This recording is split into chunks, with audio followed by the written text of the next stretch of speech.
जय हिंद friends, welcome to Centurion Defence Academy. Recently एक टॉपिक बहुत ज़बरदस्त तरीके से चर्चा में था और वो टॉपिक है Jammu Kashmir reorganisation amendment bill. Recently हमारे जो होम मिनिस्टर हैं उन्होंने एक बिल पेश किया जो कि लोकसभा में पेश किया गया और ये बिल बहुत ज़बरदस्त तरीके से चर्चा में है। ये बिल है जम्मू कश्मीर रिजर्वेशन बिल, इसके अलावा Jammu Kashmir reorganisation amendment bill 2023। इस बिल को प्रस्तुत करते हुए जो हमारे होम मिनिस्टर हैं उन्होंने कुछ बातें कही कि जम्मू कश्मीर जो वर्तमान समय में जिन परिस्थितियों से जूझ रहा है उसका जो मेन रीज़न है वो है पंडित नेहरू। क्या कहा उन्होंने, ये बिल क्या है, सब कुछ हम लोग डिस्कस करने वाले हैं आज की इस वीडियो में। डिटेल से चीज़ें समझाऊंगा कि इस बिल में क्या क्या नए प्रोविजंस लाए गए हैं। इससे पहले 2019 में भी सेम बिल लाया गया था, उसमें क्या प्रोविजन था। 2023 में जो बिल लाया गया है उसमें क्या इंपॉर्टेंट प्रोविजन है। बहुत सारी चीज़ें डिस्कस करने वाले हैं आज के इस वीडियो में, तो चलिए शुरू करते हैं। सबसे पहली बात, हमारे जो होम मिनिस्टर हैं वो दो इंपॉर्टेंट बिल लेकर आए। पहला, Jammu Kashmir reservation bill, reservation 2023। ये एक्चुअली उन लोगों के लिए है जिनको रिजर्वेशन नहीं मिला हुआ है जम्मू कश्मीर लेजिस्लेटिव असेंबली में, उनको रिजर्वेशन प्रोवाइड करने के लिए ये बिल लाया गया है। क्या कुछ बातें हैं आगे वीडियो में देखेंगे। दूसरा एक इंपॉर्टेंट बिल लाया गया है Jammu Kashmir reorganisation amendment bill 2023। 2019 में भी सेम बिल लाया गया था, लेकिन उसमें कुछ मॉडिफिकेशन किया गया है, कुछ कमियां थी, उसको सुधारने के लिए जम्मू कश्मीर रीऑर्गेनाइजेशन बिल लाया गया है। क्या कुछ बातें हैं देखते हैं आने वाली स्लाइड्स में। नाउ सबसे पहली बात कर लेते हैं कि इन्होंने एक बड़ी इंपॉर्टेंट बात कही। ये बात पिछले काफ़ी समय से बहुत सारे लीडर्स कह रहे थे। क्या है ये बात? इन्होंने कहा कि वर्तमान समय में जो जम्मू कश्मीर फेस कर रहा है, जो ब्लंडर जम्मू कश्मीर में हुआ है, उसके मेन रीजन क्या था? उसका मेन रीजन थे नेहरू। पंडित नेहरू के द्वारा जो डिसीजन लिए गए उसी का भुक्त भोगी रहा है जम्मू। ठीक है, क्या भाई ऐसा डिसीजन लिया था उन्होंने?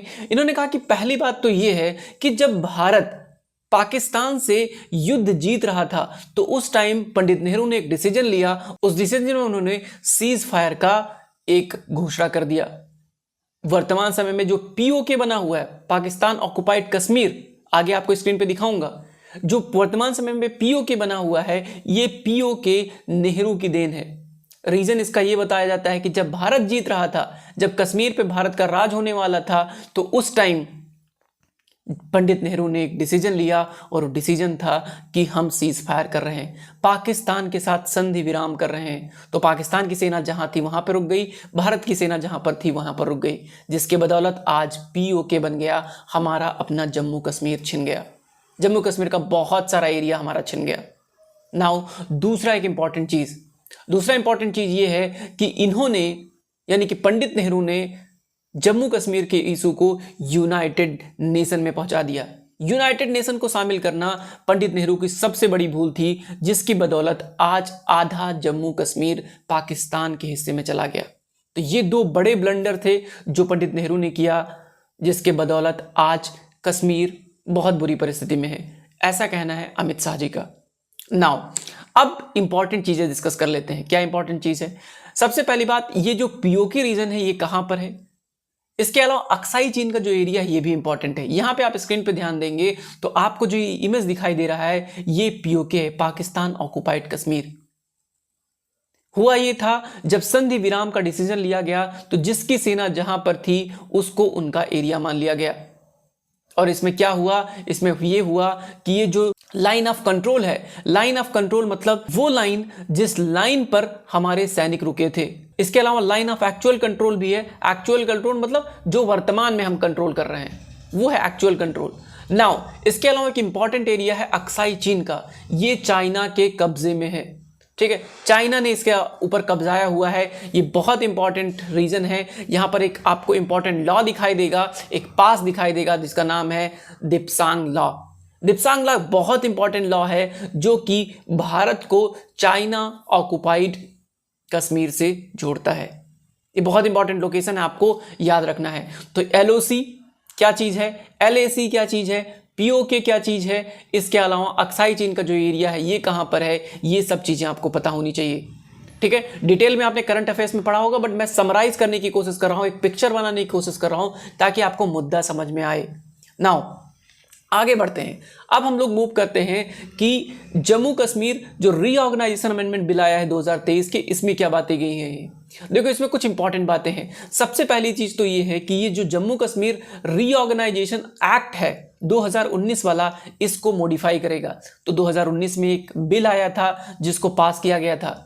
इस बिल में क्या प्रोविजन था? इस बिल में वही प्रोविजन था जिसके चलते जो जम्मू कश्मीर एक पूरा स्टेट था उसको 2 यूटीज में बदल दिया गया। कौन कौन सी 2 यूटीज?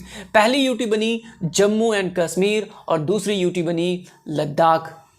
ठीक है, लेह लद्दाख वाला एरिया 2 अलग अलग यूटीज बनाए गए।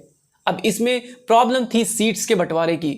सीट्स एक्चुअली ठीक तरीके से नहीं बांटे गए थे, सबको प्रॉपर तरीके से सीट नहीं मिली हुई थी हर पर्टिकुलर कम्युनिटी को। इस बात को ठीक करने के लिए सरकार इस बार 2023 में क्या लेकर आई? एक अमेंडमेंट बिल लेकर आई है, इसको पास कराने की कोशिश कर रही है। इसमें क्या बातें हैं? इसमें सबसे पहली बात यह है कि जो जम्मू कश्मीर की लेजिस्लेटिव असेंबली है, इसमें जो संख्या होगी 83 से बढ़ाकर 90 कर दी जाएगी।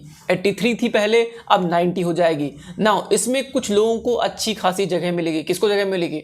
7 सीटें रिजर्व की जाएंगी शेड्यूल कास्ट के लिए। इसके अलावा 9 सीटें रिजर्व की जाएंगी शेड्यूल ट्राइब्स के लिए। इसके अलावा बहुत इंपॉर्टेंट चीज है कि लेफ्टिनेंट गवर्नर को पावर होगा नॉमिनेट करने का। 2 मेंबर नॉमिनेट कर सकते हैं कश्मीरी माइग्रेंट से। कश्मीरी माइग्रेंट एक बहुत बड़ा इशू है जिसको मैं अभी आगे समझाऊंगा। कश्मीरी पंडित का 1989 में बहुत जबरदस्त तरीके से पलायन हुआ, उनको प्रॉपर तरीके से रिप्रेजेंटेशन देने के लिए ये 2023 का एक्ट लाया गया है, बिल लाया गया है। नाउ एक महिला होगी, इन 2 लोगों में से एक महिला नॉमिनी होगी। इसके अलावा जो पाकिस्तान ऑक्युपाइड कश्मीर है वहां से पीओके रीजन से एक मेंबर जो है इसमें नामित किए जाएंगे। तो ये सारी चीजें लाई गई हैं Jammu Kashmir reorganisation amendment bill 2023 में। अब बात करते हैं जम्मू कश्मीर रिजर्वेशन बिल 2023 की। ये 2004 के एक्ट को मॉडिफाई करेगा। इसमें क्या बातें की गई हैं? इसमें सबसे पहली बात की गई है कि जो एक वीक और अंडर प्रिविलेज्ड क्लास थी उसको बदल के क्या कर दिया गया? एक टर्म दिया हुआ था, उसको बदल के कर दिया गया अदर बैकवर्ड क्लास। और किसको खासकर फायदा होगा इससे? इससे फायदा होगा हमारे कश्मीरी पंडित को।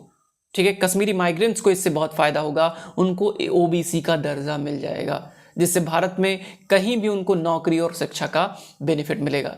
इसके अलावा कश्मीरी माइग्रेंट्स का जो टर्म है इसको भी रीडिफाइन किया गया। डिफाइन किया गया as person who migrated from Kashmir valley और any part of state of Jammu and Kashmir after November 1 1989। 1989 November 1 1989 के बाद जो भी व्यक्ति माइग्रेट किए हैं उनको कश्मीरी माइग्रेंट के तौर पे माना जाएगा। ठीक है, तो ये प्रोविजन किया गया है जम्मू कश्मीर रिजर्वेशन बिल 2023 में। अब इसको इंप्लीमेंट करने की बात है, जब ये पास हो जाएगा तो इंप्लीमेंट भी हो जाएगा। लेकिन जो ये माइग्रेंट इशू है बहुत बड़ा इशू है। बहुत सारे कश्मीरी पंडित 1 नवंबर 1989 के बाद बहुत सारे कश्मीरी पंडित माइग्रेट किए, उनका ओरिजिनल घर छूट गया। और इस बात को बताने के लिए एक फिल्म बनी थी जिसका नाम है द कश्मीर फाइल्स। अगर आप लोगों को पलायन का इशू नहीं पता है कि जम्मू कश्मीर में कितनी भयंकर पलायन हुई थी तो एक बारी द कश्मीर फाइल्स देखिए, आपके रोंगटे खड़े हो जाएंगे कि किस कदर लोगों को वहां से भगाया गया था। इसी चीज को ठीक करने के लिए वर्तमान गवर्नमेंट ढेर सारे स्टेप्स ले रही है। नाउ इससे पहले एक इंपॉर्टेंट आर्टिकल था, आर्टिकल 35A, उसको रिमूव किया गया। इसके अलावा जम्मू कश्मीर रीऑर्गेनाइजेशन एक्ट 2019 लाया गया था, उसमें बड़ी इंपॉर्टेंट प्रोविजन की गई थी लैंड को लेकर। खासकर जम्मू कश्मीर में जो जमीनें हैं उनको कोई अदर व्यक्ति पहले नहीं खरीद सकता था। अब कुछ संशोधन किया गया। क्या संशोधन किया गया? पहला संशोधन किया गया कि जो एक्सक्लूसिव राइट था केवल जम्मू कश्मीर के लोग ही जमीन खरीद सकते थे, अब ऐसा नहीं है। तो न्यू लॉ जो करता है इंड कर दिया एक्सक्लूसिव राइट किसके? Permanent resident of over Jammu Kashmir. ठीक है, इसके अलावा कोई भी इन्वेस्टर्स आउटसाइड ऑफ यूटी वो वहां पे जमीन परचेज कर सकते हैं। इसके अलावा कुछ और इंपॉर्टेंट चीजें हुई कि एग्रीकल्चर पर्पस के लिए ली गई कोई भी जमीन जम्मू कश्मीर में नॉन एग्रीकल्चर पर्पस के लिए इस्तेमाल नहीं की जा सकेगी। इसके अलावा लैंड को ट्रांसफर किया जा सकता है अगर मैटर हेल्थ केयर या हायर एजुकेशन से रिलेटेड है। अच्छा, जमीनों के बारे में एक परिवर्तन ये भी किया गया कि अगर कोई जमीन ऐसी है जो कि इसलिए ट्रांसफर की जा रही है क्योंकि हॉस्पिटल बनाना है किसी और व्यक्ति को या हायर एजुकेशन सेंटर खोलना है, तो भी जमीनों का ट्रांसफर किया जा सकता है किसी नॉन रेजिडेंट के लिए।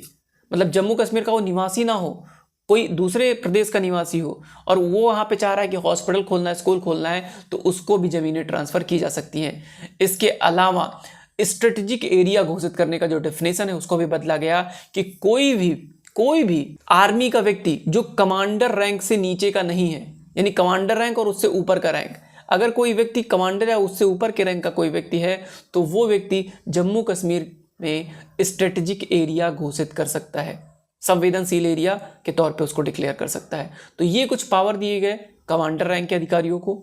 नाउ ये टोटल बात थी जो अभी वर्तमान समय में चल रही जम्मू कश्मीर में। जब ये बिल पास हो जाएगा, एक्ट हो जाएगा, तब हम आपको इसके बारे में और चीज़ें बताएंगे। फिलहाल के लिए इतनी ही बातें। Thank you so much for watching. Have a nice day. क्या आप भी एस्पायर करते हैं इंडियन आर्म्ड फोर्सेस में ऑफिसर पद पर सिलेक्शन पाने के लिए? अपनी मंजिल को आसान बनाएं सेंचुरियन डिफेंस एकेडमी के साथ व हिस्सा बने हमारे माउंटेन ऑफ सिलेक्शंस का।